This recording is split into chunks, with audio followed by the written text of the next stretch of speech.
안녕하십니까. 감사 스마일입니다. 2022년 8월 7일 일요일 아침 방송 즐겁게 해보겠습니다.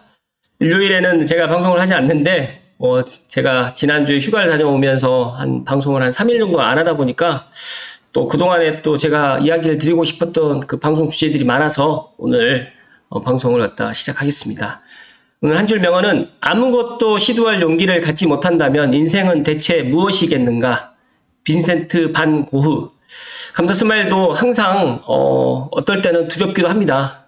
제가 지금 방송을 하고 있지만 제가 이 방송하는 게 어떤 분들께는 도움이 될 수도 있고 어떤 분들께는 또 도움이 안 될 수도 있고 또 그런데 중요한 거는 제 방송을 보고 판단을 하는 게 다 각자가 다 다릅니다. 그래서 제가 뭐 옳은 이야기를 아무리 이야기를 한다고 하더라도 받아들이지 못하시는 분들도 받아들이지 못하고 또 제가 또 잘못된 이야기를 갖다가 또 드렸을 때는 또 제가 제 나름대로 또 반성도 하게 되는데 어찌됐든 간에 제 방송이 모든 게 다 옳다라는 말씀을 드리려고 하는 건 아니고요. 그래도 제 나름대로 제 생각을 주관적으로 이야기를 드리는 거니까 그런 부분에 있어서 각자가 걸러서 들을 수 있는 부분은 걸러서 들어주시기를 부탁의 말씀을 좀 드리고요.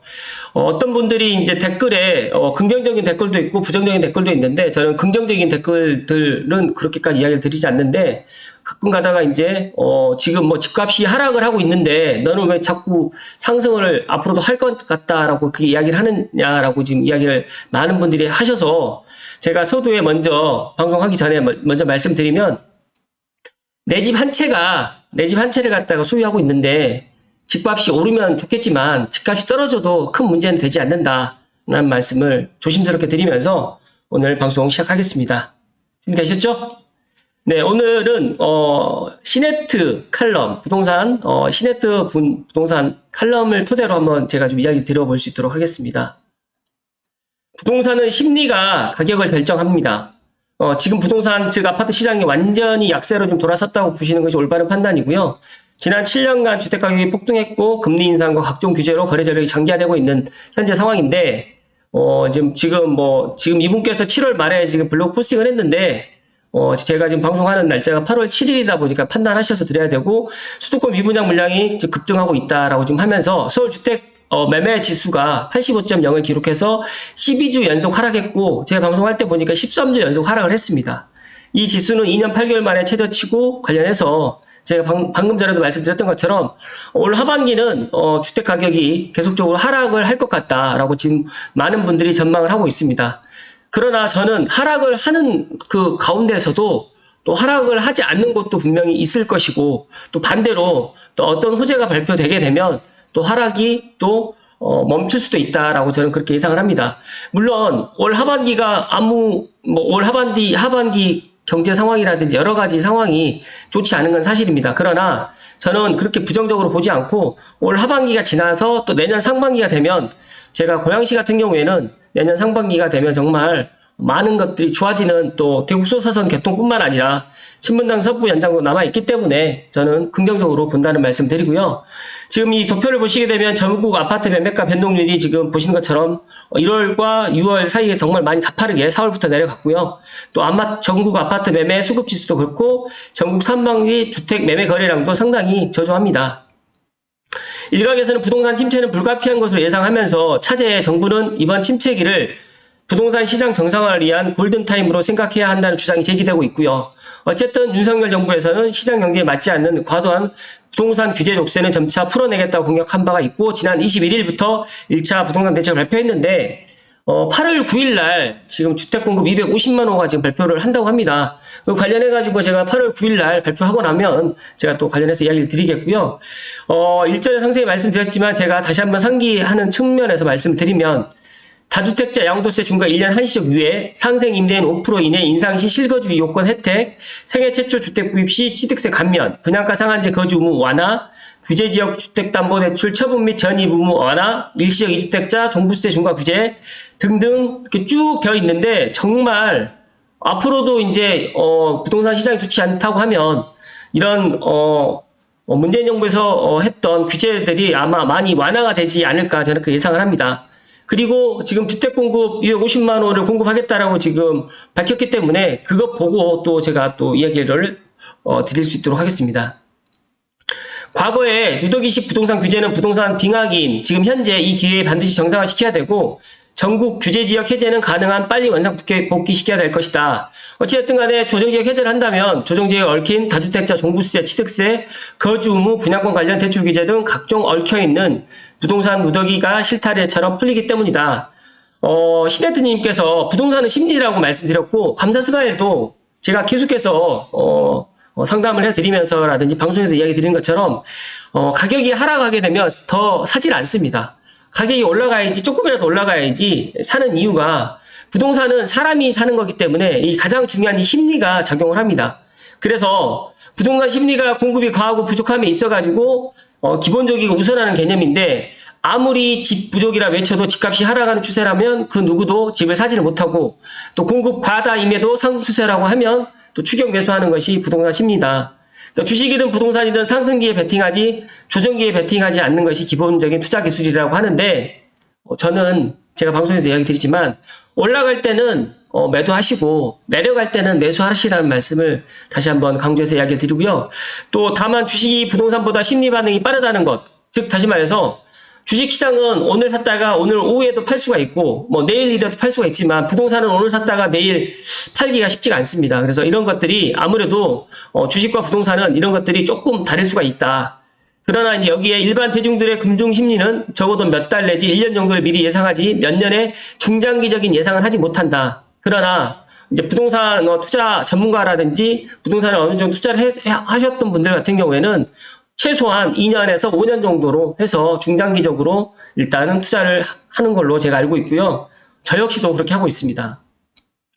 일단은 부동산 규제가 정상화되고 있는 지금 현재 초입이고요. 아마 내년 초까지 규제 지역으로 광범위하게 해제가 될 것이면서 대출이 정상화된다면 매물이 점차 줄어들고 신규 매수세가 느는 등 내년 중반기 이후에는 지금보다 부동산 심리는 좀 더 좋아질 것이다 라고 지금 전망하는데 감사 스마일은 빠르면 내년 초부터는 좀 달라질 것 같다고 이야기를 드리는데 제가 뒤에서 이야기를 드리겠지만 2021년에 먼저 말씀드리고 가면 작년에 주택이 정말 부족했습니다. 이 부분에 있어서는 조금 이따 제가 다시 말씀을 드리고요.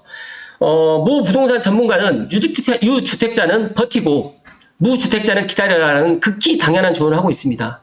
그러나 개인의 입장에 따라 다른 것이고 1주택자는 당연히 오르든 내리든 상관없고요. 다만 더 좋은 입지로 갈아탈 수 있는 기회는 노려야 되겠고 다주택자 같은 경우에는 경우의 수가 상당히 많습니다. 만약에 종부세라든지 뭐 부동산 보유세를 견딜 수 있다고 하면 견디는 것이 좋고 아니라면 일부 멈칫을 줄이는 저가 매도가 개인 사정에 따라 다를 수가 있는데 제가 여기서 한 가지 더 말씀을 드리면 상생 임대인 제도라든지 또 일시적 그 2주택 그다음에 일시적 2주택 양도세, 한시적 면제가 지금 이런 카드도 내년까지 되어 있지만 또 1년이 또 연장될 수도 있는 이런 부분도 남아있기 때문에 일단 다주택자들은 경우의 수가 정말 많다는 말씀 드리고요. 무주택자분, 감사스마일 TV를 애청하시는 무주택자분들은 좀 더 기다리다가 정말 올 하반기라든지 아니면 올 하반기까지 기다리지 마시고 조금 더 급한 매물들이 좀 나온다고 하면 이 기회에 반드시 매수하셔야 됩니다. 이보다 더 떨어질 때를 기다린다면 그건 과거의 벼락거지 신세를 못 면하게 된다라고 지금 신혜태님께서 이야기 드렸는데 이 심리라는 게 아시겠지만 2019년도, 2020년도하고 2021년도하고 완전 다른 시장이었기 때문에 제가 생각했을 때 삼성이라든지 뭐 고양시 전체적으로 수도권도 2019년, 2020년도 초반까지는 그렇게 상승하지 않았습니다. 그래서 2020년 하반기부터 2021년 전반기까지 정말 많이 상승을 했고 이때 더 이상 기다리다가 벼락거지 될 것 같아서 추가로 또 매수하신 분들 상당히 많은 걸로 제가 알고 있는데 그 추가로 매수하신 분들이 지금 현재 가격이 좀 떨어졌다고 해서 너무 실망할 필요 없습니다. 왜냐하면 제가 앞서서 말씀드렸던 것처럼 주택 공급이 부족해서 지금 가격이 지금 오른 거고 더 나아가서 향후 지금 윤석열 정부 끝날 때까지 주택 공급이 없습니다. 서울에 지금 아파트 부수고 새로 짓는다고 해도 6년이고요. 창릉 3기 신도시라든지 3기 신도시가 앞으로 입주하는 그 시기도 제가 판단했을 때는 아무리 빨라야 2027년입니다. 그렇다고 하면 윤석열 정부 끝나고 그런 것들이 지금 공급이 된다라는 말씀 드리고 이 부분에 있어서 무주택자분들은 명심하셔야 된다는 말씀을 강하게 드리고요.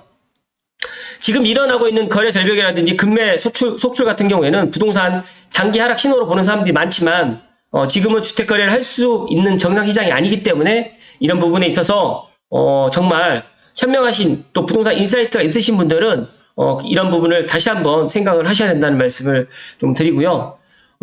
지금 여기서 보시게 되면 서울이 4년 전과 비교해 배가 올랐지만 이명박 정부 시절부터 감안하면 근 10년간에 100% 이상 오른 것이고 그만큼 인건비도 크게 올랐고 물가도 상승했다는 걸 감안하면 어느 정도 정상적인 상승이라고 봐야 된다라고 지금 이야기를 했습니다. 관련해서 우리가 선진국이고 향후 GDP 순위 7위를 기록할 것으로 전망되고 있는데 소득 수준이 높아지게 되면 더 좋은 집에 살겠다는 것은 가장 기본적인 욕구이고 뉴욕이라든지 파리, 런던, 홍콩 등 집값 높기로 유명한 도시들도 서울도 그 정도까지 갈 수 있다고 봐야 된다. 그렇다고 하면 서울의 집값을 안정시키기 위해서 창릉 3기 신도시 포함해서 3기 신도시를 또 짓고 1기 신도시가 또 이제 특별법이 통과된다고 하면 재건축이라든지 재개발이 또 들어가는데 이런 부분에 있어서 지금 서울이라든지 수도권의 아파트는 너무 지금 노후화돼 있다. 그렇다고 하면 이 노후화돼 있는 아파트를 부수고 새로 지어야 되는데 생각을 한번 해보십시오. 부수고 새로 지을 동안 어디가 있어야 됩니까? 그런 부분을 생각한다고 하면 내 집 한 채는 반드시 필요하다라는 말씀 드리고요. 주식이라든지 코인은 최고가 대비 30에서 60% 하락했지만 반등 초기 국면을 보이고 있고 부동산은 주식과 달라서 10% 전후까지 조정으로 보이다가 내년 중반기 이후 상승을 시도할 것으로 개인적으로 예상해 보는데 저는 내년 중반기 이후에 상승을 할 거라고 지금 시네트님께서 전망하셨지만 저는 빠르면 내년 초부터 상승도 가능하고 어느 정도 조정이 올 하반기까지만 조정을 저는 할 것 같다라고 저는 예상을 합니다. 일단은 부동산 무주택자들은 정말 급매물을 본인이 희망하는 단지라든지 본인이 원하는 지역을 뭐 호경노노라든지 부동산 지인의 그런 플랫폼을 참고하셔가지고 꼭 내 집 마련을 하셔야 된다는 말씀 드리고요. 항상 부동산 시향을 점검을 하시라는 말씀을 시네트님께서 이야기를 하셨습니다. 이 부분에 있어서 제가 블로그 링크를 제가 설명란에 달아 드릴 테니까 제 방송 보시고 조금 더 궁금하신 분들은 꼭 한번 읽어보시라는 말씀을 다시 한번 드리고요. 부동산은 정말 심리가 가격을 결정합니다. 그러나 심리가 떨어졌다고 해가지고 이 심리가 계속적으로 떨어지지는 않습니다. 감사스마일도 금융위기를 경험했고 2012년, 13년 뭐 지금을 판단했을 때 그때가 바닥이었다고 하지만 부동산은 바닥을 알 수가 없기에 제가 지금 내년부터 지금 또 주택 공급을 갖다 하겠다라고 지금 정부에서 이야기를 드리지만 그 부분에 있어서는 지켜보시면 아시겠지만 내년, 내후년 공급이 없다는 말씀을 강하게 드리고 관련해서 이제 물 한 잔 마시고 이 뉴스를 간단하게 설명드리고 방송 마칠 수 있도록 하겠습니다. 헤럴드 경제의 박일한 기자님인데요. 8월 5일 날 기사를 쓰셨습니다. 올려주셨는데 작년 주택이 25만 채가 부족했다고 합니다. 그러니까 수급 불균형이 심각합니다. 그러니까 2021년 인구 주택 총조사 분석 시에 가구수 54만 늘 때 주택은 29만 채밖에 늘지 않았고 지금 최근에 이제 1인 가구, 2인 가구가 많이 증가했고 아파트 거주에 아파트에 상당히 많이 삽니다. 그렇기 때문에 오피스텔 거주도 100만 명이 처음 돌파됐고 소형주택, 뭐 40이라든지 44, 뭐 50 이거에 주택을 공급을 한다는 거는 한계가 있다.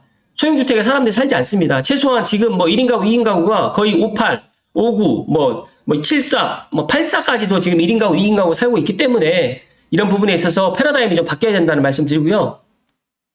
지금 보시면 인구수라든지 가구수, 주택수가 나와 있는데 작년에 인구수가 뭐 이렇게 지금 되어 있고 가구수 이렇게 표 참고하시면 되는데 어찌됐든 간에 결론을 말씀드리면 서울 인구 감소에도 이 가구수는 5만 가구가 증가됐고요. 그다음에 수급이 불균형이 뚜렷하다. 그래서 이유 있는 집값이 지금 그러니까 작년에 이유가 있었습니다. 집값 상승하는데 가구수 증가 대비해 주택수가 부족했기 때문에 수도권 전체적으로 이제 집값이 상승을 했고 지금 집값이 지금 조금 이제 좀 소폭 지금 하락하는 이 분위기는 대출이라든지 금리 인상 때문에 실수요자들이 지금 들어가지를 못하고 있어서 그런 거지 아직도 지금 수도권에는 주택 공급이 부족하다. 그렇기 때문에 지금 윤석열 정부에서는 계속해서 150만 호, 180만 호 지금 공급하겠다라고 지금 250만 호까지 지금 이야기를 하고 있는데 이 부분에 있어서 다음 주 화요일 날 9일 날 지금 발표를 할 계획을 갖고 있기 때문에 그거 관련해서 한번 보시고 또 제가 또 세부적으로 한번 또 이야기를 드려볼 수 있도록 하겠습니다. 그래서 2인 가구에서 2인 가구 아파트 거주 비중이 가장 높고 가구수 분화에 따라서는 주택 수요 변화를 따질 때 가장 많이 논란이 되는 게 지금 1인 가구라든지 2인 가구가 어떤 주거 유형에 거주하는지 예전에는 1인 가구, 2인 가구 원룸이라는 투룸에 살았는데 지금은 그렇지 않다는 말씀을 좀 드리면서 빈집이 139만 5천 채가 그러니까 있다고 하는데 제가 생각했을 때 큰 문제가 없다. 빈집이 7% 이상이라는 것은 집값 하락론을 주장한 사람들의 단골 재료고, 빈집 수가 이만큼 많은 건 집값 하락에 내관으로 작용할 수 있다고 진단하는데, 통계에 따르면 이가 대부분 진짜 빈집이 아니고 현재 사람이 살지 않는 주택인 건 맞지만 신축주택 및 매매, 임대, 인사, 미분양, 사유로 인해 가지고 일시적 빈집이 대부분이라는 건 통계청 설명입니다. 그래서 일단은 지금 윤석열 정부에서 지금 주택 공급을 갖다 더 늘려야 된다. 그러니까 저는 남아 돌 때까지 주택을 공급을 해야 되고, 주택이 공급을 계속적으로 하게 되면 어찌됐든 간에 또 부수도 새로 줘야 되는 사람들이 이주를 해야 되기 때문에 저는 3기 신도시가 꼭 새 집을 갖다 원하는 사람들의 그런 대체 주거지가 아니라, 서울이라든지 1기 신도시에 이제 재건축이 들어갈 때 그분들이 잠시 있어야 될 그런 보금자리로 또 충분히 활용이 가능하다는 말씀 드리면서 오늘 방송을 마무리 지을 수 있도록 하겠습니다. 제가 결론을 오늘 드리면 소결론이긴 하지만, 아무리 부동산 가격이 예를 들어서 하락하고 올라가고 여러 가지 이제 부동산 인사이트가 없으신 분들이 대다수가 되겠지만, 감사스마일 부동산 현장에 한 13년 정도 있으면서 느끼는 거지만, 부동산은 정말 심리가 정말 크게 좌우합니다. 만약에 부동산 상승기다라고 하면 너도 나도 할 것 없이 나 집을 갖다 매수하겠지만, 지금처럼 부동산의 하락기다라고 하면 정말 집을 사는 것을 주저하고 또 분양을 받는 것조차도 지금 두려워하는 것 같은데, 정말 종잣돈이 없으신 분들은 분양을 갖다 받으시고, 종잣돈이 있으신 분들이나 대출 여력이 되시는 분들은 어차피 금리 인상이 내년까지 지속되지는 않을 거라고 저는 예상을 하고, 인플레이션이라든지 여러 가지 세계 경제 때문에 이런 현상이 지금 우리나라에도 지금 와 있다. 그러나 우리나라 경제가 그래도 다른 나라에 비해 가지고 그래도 선방하고 있다는 말씀을 끝으로 드리면서 오늘 방송 마칠 수 있도록 하겠습니다. 즐거운 일요일인데 제가 조금 다소 무거운 주제로 이야기를 드리지 않았나라고 지금 생각을 하면서도, 그래도 감사스마일이 항상 이야기 드린 내 집 마련은 필수다. 그리고 내가 가격이 더 떨어지면 사야 된다는 이런 생각을 머릿속에 지우시라는 말씀을 끝으로 드립니다. 즐거운 일요일 되십시오. 고맙습니다.